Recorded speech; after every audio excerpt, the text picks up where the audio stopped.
Continuing Gershom G. Sholom's Major Trends in Jewish Mysticism.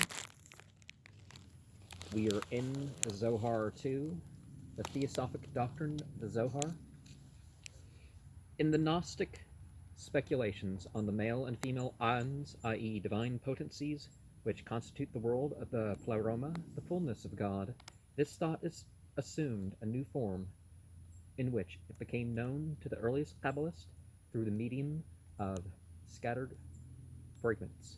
The similes employed in the book Bahir to describe the Shekinah are extremely revelatory in this respect. For some Gnostics, the lower Sophia, the last ion on the rim of the pleroma, represents the daughter of light, who falls into the abyss of matter. In close parallel with this idea, the Shekinah, as the last of the Sephiroth, becomes the daughter who, although her home is the form of light, must wander into far lands. Various and other motives helped to complete the picture of the Shekinah as drawn in the Zohar. Above all, she was now identified with the community of Israel, a sort of invisible church, representing the mystical idea of Israel in its bond with God and in its bliss, but also in its suffering and its exile. She is not only queen, daughter, and bride of God, but also the mother of every individual in Israel. She is the true Rachel weeping for her children, and in a magnificent misinterpretation of a Zoharic passage, the Shekinah weeping in her exile becomes, for later Kabbalism, the beauty who no longer has eyes. It is as a woman that she now appears to the visionaries among the Kabbalists, like the Abraham Halevi, a disciple of Luria, who in 1571 saw her at the Wailing Wall in Jerusalem as a woman dressed in black and weeping for the husband of her youth. In the symbolic world of the Zohar, this new conception of the Shekinah as the symbol of eternal womanhood occupies place of immense importance and appears under an endless variety of names and images. It marks the sphere which is the first to open itself to the meditation of the mystic, the entrance to that inwardness of God, which the Zohar very frequently paraphrases by the term Raza de Mahemmanutha, the mystery of faith, i.e., a domain which discloses its secret only to those who approach it in a spirit of complete devotion. 8. The union of God and the Shekinah constitutes the true unity of God, which lies beyond the diversity of his various aspects. Yehud, as the Kabbalists call it, originally according to the Zohar, this unity was a steady and continuous one. Yechud, the unity comes in. Chadi, the unity goes out. Nothing disturbed the blissful union of the rhythms of divine existence in the one great melody of God. Equally, nothing disturbed at first the steady contact of God with the worlds of creation in which his life pulsates, and particularly with the human world. In a way, my channel icon is broken up this theme in a way. In black, you have this undefiled knowledge, the consciousness that is pure, that is in complete surrender, unity, however you want to phrase it. And in red and silver, we have the reference to the actions. In his original paradisical state, man had a direct relation to God, as Moses de Leon, using an older formula, frequently expresses it. Man is a synthesis of all the spiritual forces which have gone into the work of creation. He reflects, as we have seen in his organism, the hidden organism of God's own life. However, an important modification is to be noted. Man was originally a purely spiritual being. The ethereal shape which enclosed him and which was latter transformed into the organs of his body stood in an entirely different relation to its nature than his body does now. It is to sin that he owes his corporeal existence, born from the pollution of all matter by the poison of sin, sin, a subject on which the Jewish mystics have lavished an immense amount of speculation, has destroyed the immediate relation between man and God, and thereby also in some way affected the life of God in his creation. It is only now that the distinction between the Creator and the creation assumes the nature of a problem. To quote Joseph Gikatilla, in the beginning of creation, the core of the Shekinah was in the lower regions, and because the Shekinah was below heaven and earth, were in perfect harmony, and they were one. The well springs and the channels through which everything in the higher regions flows into the lower were still active, complete and unhindered, and thus God filled everything from above to below. And when Adam came and sinned, the order of things was turned into disorder, and the heavenly channels were broken. I have said that the mystics were deeply concerned with the problem of sin, and especially with the nature and meaning of Adam's fall, and that this problem was amply discussed in Kabbalistic literature. This is true with but one exception, that of the Zohar. Whilst the Kabbalists of Gerona deal at length with this subject, and also some of Moses de Leon's circle seem to display a predilection for it, passages referring to the question of original sin are scanty in the Zohar, and especially in its main parts, wherever these passages are written with a restraint which cannot be said to have been exercised by the author in regard to the other fundamental doctrines of the Kabbalah.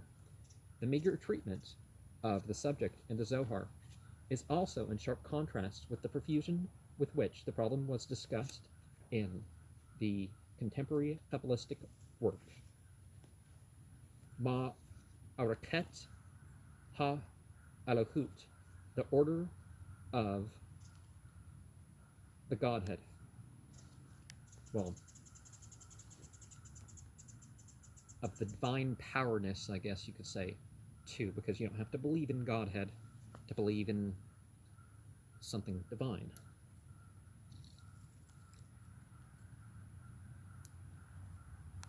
The reticence is not accidental. It is evident that the author of the Zohar considered the subject as extremely dangerous, as it touched the great question, where and how the unity of God's life has been disturbed, and whence comes the breach which is now manifest in the whole universe. As a matter of fact, in the Midrash HaNilam, the author reveals the reason for his silence are reserved by putting into the mouth of Adam bitter complaints against those Kabbalists who indulge in too much talk on the mystery of his fall. Why reveal a secret which has been left undisclosed by the Torah? Why not content themselves with allusions only, especially when speaking to the rabble? The secret must be kept inside the circle of the initiates. On the other hand, in the Midrash HaNilam, as well as in the other parts of the Zohar, Simeon ben Yochai alludes to different explanations of this mystery and leaves little doubt, indeed, that his opinion is essentially the same as that of the aforementioned Kabbalist, and as though to conceal his esoteric views, the author accompanies them by entirely rationalistic explanations, which are most astonishing in the Zohar and contain nothing of the main Gnostic interpretation. This interpretation says that the Sephiroth were revealed to Adam in the shape of the tree of life and the tree of knowledge, i.e. the middle and the last Sephiroth. Instead of preserving their original unity and thereby unifying the spheres of life and knowledge and bringing salvation to the world, he separated one from the other and set his mind to worship the Shekinah only without recognizing its union with the other Sephiroth. Thus, he interpreted the stream of life, which flows from sphere to sphere, and brought separation and isolation into the world. Isolation. From this time on, there has been a mysterious fissure, not indeed in the substance of a divinity, but in its life and action. This doctrine has been completely hedged round with reservations, but its basic meaning for all that is clear enough. Its pursuit led to the conception of what the Kabbalists call the exile of the Shekinah. Only after the restoration of the original harmony, the act of redemption, when everything shall again occupy the place it originally had in the divine scheme of things, will God be one and his name one, in biblical terms, truly, and for all time. In the present unredeemed and broken state of the world, this fissure which prevents the continuous union of God of the Shekinah is somehow healed or mended by the religious act of Israel, Torah, mitzvah, and prayer. Extinction of the stain, restoration of harmony. That is the meaning of the Hebrew word tikkun, which is the term employed by the Kabbalist after the period of the Zohar for man's task in the world. In the state of redemption, however, there shall be perfection above and below, and all worlds shall be united in one bond. In the community of Israel, whose mundane life reflects the hidden rhythm of the universal law revealed in the Torah, the Shekinah is immediately present, for the earthly community of Israel is formed after the archetype of the mystical community of Israel, which is the Shekinah. Everything that is done by the individual or the community in the mundane sphere is magically reflected in the upper region, i.e., the higher reality which shines through the acts of man. To quote a favorite expression of the Zohar, the impulse from below, Itharuta dil Tata, calls forth that from above. The earthly reality mysteriously reacts upon the heavenly, for everything, including human activity, has its upper roots. In the realm of the Sephiroth, the impulse which originates from a good deed guides the flow of blessing, which springs from the superabundance of life in the Sephiroth, into the secret channels leading into the lower and outer world. The devotee, it is even said, through his acts links the visible and practicable Torah with the invisible and mysterious one. And by Torah, of course, I mean tonic. The supreme religious value, which the Zohar, in common with the whole of Spanish Kabbalism, places in the center of its ethical system, is Devakuth, the continuous attachment or adhesion to God, that direct relationship which, as I have already mentioned in a previous lecture, almost takes the whole place of the previous ecstatic experience. Although Devakuth is definitely a contemplative value, it is not predicated upon special or abnormal modes of consciousness. Indeed, according to Moses ben Nachman, a generation before the Zohar, true Devakuth can be realized in the normal life of the individual within the community. It is, therefore, capable of being transformed into a social value, the point of great importance in the subsequent influence of Kabbalism on popular ethics, all the other values of Kabbalistic ethics: fear of God, love of God, purity of thought, chastity, charity, study of the Torah, penitence, and prayer, are set in relation to this highest ideal and take their ultimate significance from it. Those that I have mentioned may be said to represent the meritorious acts to which the Zohar attaches special importance.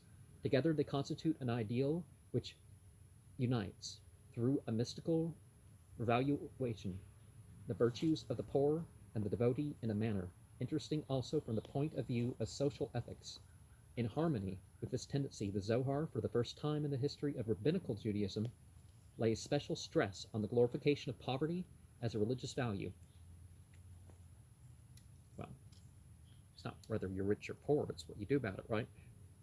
Or how you became such.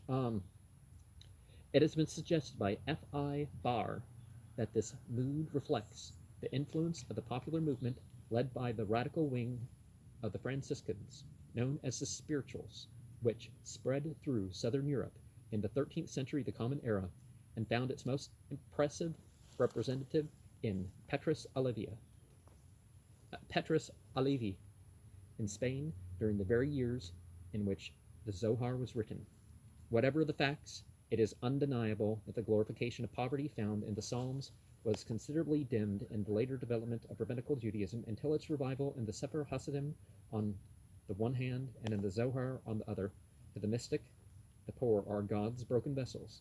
To quote the frequent metaphor which one would look for in vain in the old Midrash, the spiritualistic identification of the poor and the devotee finds further expression in the fact that Moses de Leon in his Hebrew writings uses the same term for the poor which, in the Zohar, he very often employs for the mystics. The true devotees, they are Na Hekla de Ma'oka, the true court of God. In the Reya Mahemna, written shortly after the Zohar, these tendencies are systematized into a radical spiritualistic criticism of contemporary Jewish society. The Zohar itself as yet draws no such consequences, but it already contains an interpretation of theosophic thoughts, in which the quality of poverty is attributed to the Shekinah, in other words, to God himself.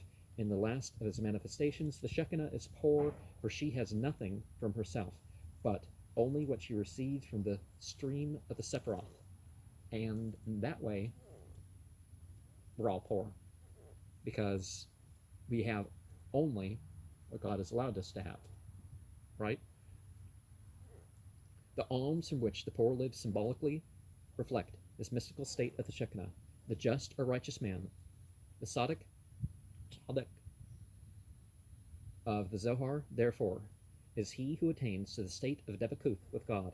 It is hardly an accident that among the ethical values glorified by the Kabbalist, those of a purely intellectual nature, apart from the study of the Torah, are all but entirely absent in this conception of ethics, which lays so much more stress on the voluntaristic than on the intellectualist element. The Kabbalists again prove themselves close to the religious faith of the common people. To repeat what I said before, the Zohar's sexual symbolism reflects the influence of two different tendencies, insofar as it shows a positive attitude towards the function of sexual life within the limits ordained by divine law. It may be said to represent a genuinely Jewish outlook. Chastity is indeed one of the highest moral values of Judaism. Joseph, who by his chastity has upheld the covenant, is regarded by the Midrash and the Kabbalah as the prototype of the righteous man, the true tzaddik. But at no time was sexual asceticism accorded the dignity of a religious value. Like Christianity, even if you're married, you're supposed to avoid it, right? I mean, Pauline Christianity, anyways, And the mystics make no exception. Too deeply was the first command of the Torah, be fruitful and multiply, impressed upon their minds. The contrast to other forms of mysticism is striking enough to be worth mentioning. Non-Jewish mysticism, which glorified and propagated asceticism, added sometimes by transplanting eroticism into the relation of man to God. Kabbalism, on the other hand, was tempted to discover the mystery of sex within God himself. For the rest, it rejected asceticism and continued to regard marriage not as a concession to the frailty of the flesh, but as one of the most sacred mysteries. Every true marriage is a symbolical realization of the union of God and the Shekinah. In a tract on the union of a man with his wife, which was later ascribed to Nachmanides, Joseph Gikatilo gave a similar interpretation of the mystical significance of marriage. The Kabbalist deduced from Genesis 4:1, and Adam knew Eve, his wife. That knowledge always means the realization of a union, be it that of wisdom, our reason, and intelligence, are that of the king and the Shekinah. Thus, knowledge itself received a sublime erotic quality in this new Gnostical system, and this point is often stressed in Kabbalistic writing. And part 9, we find the same curious mixture of mystical and mythical strains in the Zohar's interpretation of the nature of evil. The ancient Christian and medieval Jewish Gnostic have both asked the question, Unda Malam, what is the source of evil?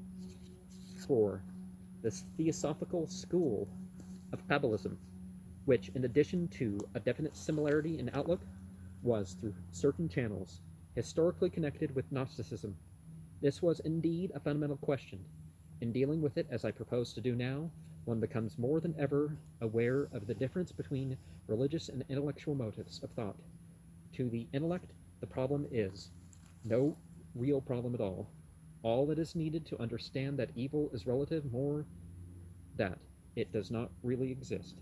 This done, it really has ceased to exist, or so the intellect imagines, whereas the religious consciousness demands that evil should be really vanquished. This demand is based on the profound conviction that the power of evil is real, and that the mind, which is conscious of this fact, refuses to content itself with the intellectual tours de force, however brilliant, which try to explain away the existence of something which it knows to be there. That is also the position of the theorists of evil in the old Kabbalah. Mystics like Isaac ben Jacob, HaKohen of Soria, Moses ben Simon of Burgos, Joseph Gik- Joseph Gikatilla, and Moses de Leon. The Zohar itself puts forward several different attempts at a solution which have this in common, that they all assume the reality of evil. For the rest, the author of the Zohar often treats as one various aspects of evil, such as the metaphysical evil, the imperfect state of all beings, the physical evil, the existence of suffering in the world, and the moral evil in human nature. While sometimes he is specially concerned with the latter, the task of reducing the conception of evil in the Theosophic school of Kabbalism to a brief formula is made difficult by the fact that its adherents advance not one theory but several. Sometimes the existence of evil is identified with that of a metaphysical domain of darkness and temptation, which exists independently of human sinfulness. On the other occasions, we are told that man's sinfulness actualized the potentially evil, i.e., made it tear itself away from the divine. In fact, moral evil, according to the Zohar, is always either something which becomes separated and isolated, or something which enters into a relation for which it is not made. Sin, mistakes, always destroys a union, and a destructive separation of this kind was also imminent in the original sin through which the fruit was separated from the tree, or as another Kabbalist puts it, the tree of life from the tree of knowledge. I still side with one of the articles of faith that I was raised with, that man shall be punished for his own sin and not for Adam's transgression. The original sin is whatever sin you commit first once you hit puberty, right? Not picking from the tree or something that doesn't count for you. That doesn't or against you or whatever.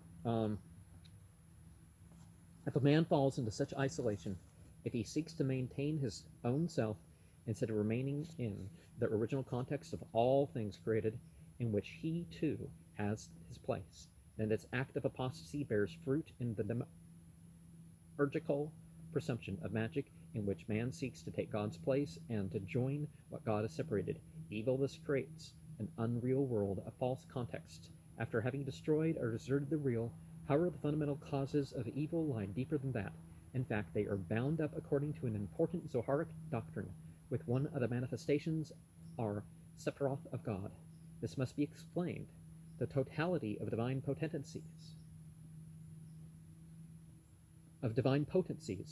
forms a harmonious whole, and as long as each stays in relation to all others, it is sacred and good.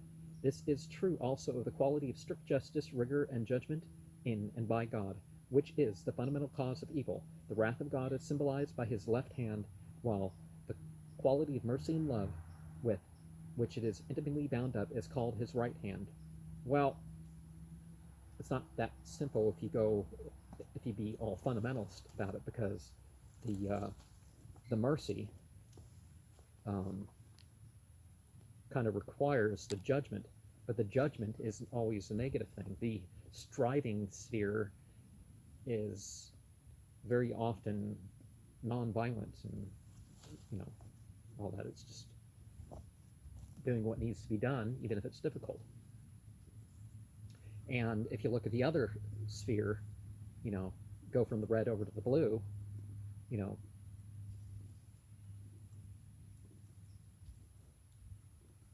having one's kingship, that's not easy either, right? Maintaining it and all.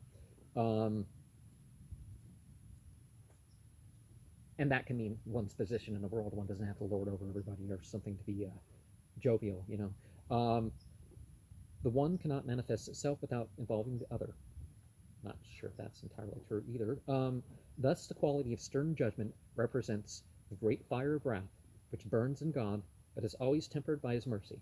When it ceases to be tempered, when, in its measureless hypertrophical outbreak, it tears itself loose from the quality of mercy, then it breaks away from God altogether and is transformed into radically evil, into Gehenna, and the dark world of Satan, it is impossible to overlook the fact that this doctrine, whose fascinating profundity is undeniable, found a highly remarkable parallel in the ideas of the great theosophist Jacob Boehme of 1575 to 1624 of the Vulgar era, the shoemaker of Gorlitz, whose thoughts exercised so great an influence on so many Christian mystics of the 17th and the 18th centuries of the Common Era, especially in Germany, Holland, and England.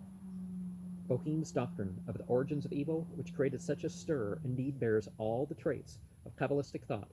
He, too, defines evil as a dark and negative principle of wrath in God, albeit eternally transfigured into light in the theosophical organism of divine life.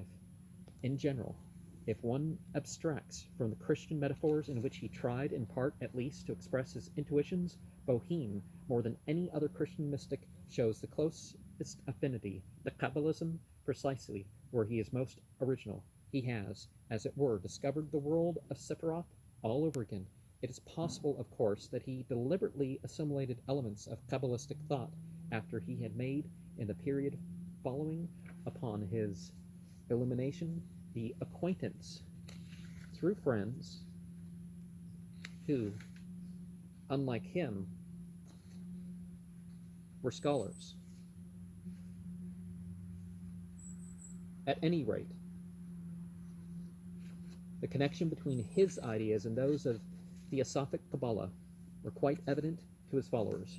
From Abraham von Frankenberg, who died in 1652 of the Common Era, to Franz von Baader, who died in 1841 of the Common Era, and it was left to the modern literature on the subject to obscure it. F.C. Oettinger, one of the latter followers of Boehme, relates in his autobiography that in his youth he asked the Kabbalist Koppel Hecht in Frankfurt on Main, died 1729, how he might best gain an understanding of Kabbalism, and that Hecht referred him to a Christian author who, he said, spoke of Kabbalism more openly than the Zohar. I asked him which he meant, and he replied, Jacob Boehme, and also told me of the parallels between his metaphors and those of the Kabbalah. There is no reason to doubt the authenticity of this story. It should also be recalled that at the end of the 17th century, a follower of Boehme, Johann Jacob Spath, was so impressed by this astonishing affinity with Kabbalism that he even became a convert to Judaism. To return to the subject matter, the metaphysical cause of evil is seen in an act which transforms the category of judgment into an absolute. As I have said before, the Zohar supplies no completely unequivocal answer to the questions why this transformation takes place, whether it is rooted in the essence of the theosophic process, or whether its origin is to be found in human sin. The two ideas intermingle. On the whole, the author appears to incline to the first. Evil fell upon the world not because Adam's fall actualized its potential presence, but because it was so ordained, because evil has a reality of its own. This was also the doctrine of Gnosticism. Evil is, by its very nature, independent of man. It is woven into the texture of the world, or rather into the existence of God. It is this thought which leads the Zohar to interpret evil as a source of residue or refuse of the hidden life's organic process. This peculiar idea in itself is an audacious consequence of interpreting God as a living organism, has found frequent expression in a variety of similes, even as the tree cannot exist without its bark, or the human body without shedding unclean blood. I wouldn't call it unclean blood necessarily, or at all, if it's what, they're talking about the cycle. So too, all that is demonic, has its root somewhere in the mystery of God.